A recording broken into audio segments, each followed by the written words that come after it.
social media is kind of a big reason that a lot of, I don't know about men, I was just going to say women, at least a lot of women I've talked to, we really probably struggle with this perfect morning routine because you see it on social media, but how many people are actually doing that? Mm-hmm. So what I've been working through this, I would say probably the last month with my therapist is like, what are the 3 most important components of the morning that you have to need to want to get done? So she was telling me a little bit about like hers, and I realized that mine was also the number 3. So spend time with God. Okay. Get ready for work. Okay. Because you can't go to work naked.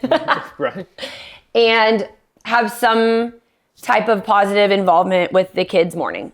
And I know that probably sounds little to the average person, but I mean, I leave before the kids like even need, right. Like, so I have to be at work at 7. So really being an involvement in their routine has changed a lot over, their age groups and stuff like that. So I also have like tiny little things that I do. Like I pick I brought it to show. I pick a Bible affirmation card, and it's about 9 of them next to the bed. It just like, I pick it out of here because it kind of helps me to like start like, what am I going to think about today or focus on today? Like this one says, God loves me more than I can fully imagine. And so if I didn't plan something to do in my Bible study, there's a Bible verse and I can read that or it can guide me. And I always send it to my Bible study girls. And I always flip a page in my calendar. Like this one says, you're a critical part of God's bigger plan, but let's not forget that it's his plan we must learn to joyously and expectantly surrender to. Know that he will perfect everything that concerns you.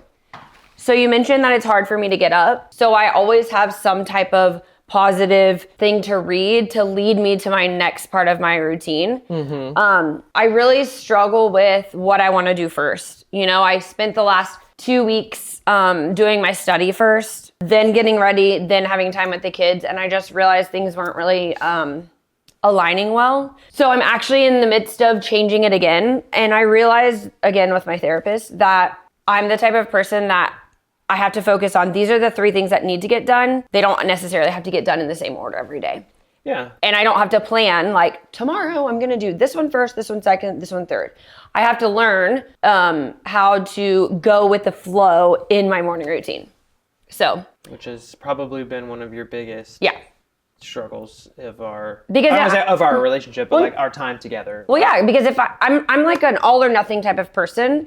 So like I'm either all the way going with the flow and it's pure chaos, or I'm all the way routine and I don't feel myself. So I'm trying to learn the difference in the way that it works. Happy medium. Yeah, the way that it works for me, because your routine's different. Like, what do you talk about yours?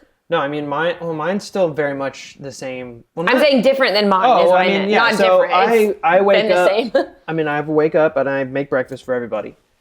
So that's usually pancakes. And then we have been trying adding eggs in there. Yeah, but that's like the weekends. Yeah, well, I love it. Yeah, I mean, it's a lot to do in the 45 minutes that I kind of have to make breakfast.